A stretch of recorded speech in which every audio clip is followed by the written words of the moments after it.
Welcome back, America. We're here with America's governor, Florida Governor Ron DeSantis.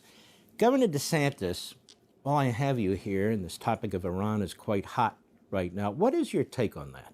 Well, Mark, if you remember back in 1979, the U.S. had a very reliable ally in Iran with the Shah.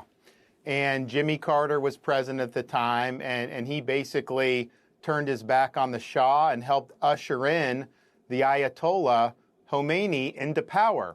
And what's happened since then is Iran has been the source of terrorism throughout the Middle East more than any other country or more than any other entity. They're responsible for the deaths of at least 1,000 U.S. service members during the Iraq conflict. I remember being deployed to Iraq.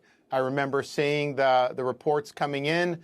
And although there was a lot of fodder about Sunni Arab jihadists, and there were some, most of the casualties the time I was there were Iranian-backed militias. And they believe America is the great Satan. I think President Trump's strikes in the summer were the right thing to do. I think that they were very successful. You know, as you look at this regime now tottering, the president has said that he stands with the people who are opposing the regime. And when he says things like that, knowing him, he's going to follow through. I don't think this is a regime where you can do a credible deal with. That is just not how they operate. There's no way you can negotiate your way out of the fact that ultimately this is a regime pledged to Islamic Jihad. This is what they want. They don't want to have a peaceful world like we would want to enjoy with our allies. And so this has been a long time coming. But yes, going back from the beginning, the United States, unfortunately, was part of allowing this Islamist regime to take power in the first place. I appreciate your input on that. I want to ask you a question. We've got two governors, Newsom and Moore of Maryland, who want to be president.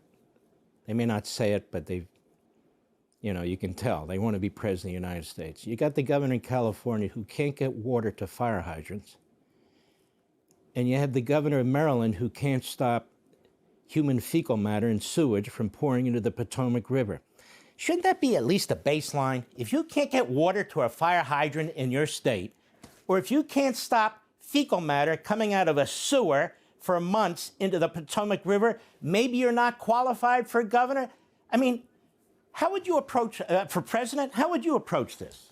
Well, Mark, we're a tropical state, so we obviously are ground zero for the threat of hurricanes. And when I became governor, I said this is going to be a top priority. We're going to make improvements of how the state has done it. And so a lot of it is preparation. You know some of these things can happen, and so you got to be ready to respond. So, for example, when we have hurricanes, you'll see thousands and thousands of utility trucks pre-staged lined up. Storm comes, they go and get people connected as fast as possible. We had our most recent major hurricane in 2024, Hurricane Milton. We had 4.2 million power restorations in 72 hours. That's a record of doing it. But I think it raises the issue. This is just the truth. It's not me whining about it. These Democrat governors, they don't get called on it by liberal media. And that's just the reality. They're able to kind of not do the things that you need to do.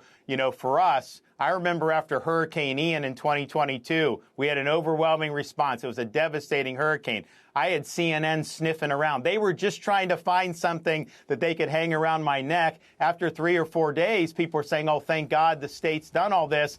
They got out of the state so fast you couldn't find them with a search warrant because they couldn't do a negative story, so they just hightailed out of Florida. We'll be right back. Hey, Sean Hannity here. Hey, click here to subscribe to Fox News YouTube page and catch our hottest interviews and most compelling analysis. You will not get it anywhere else.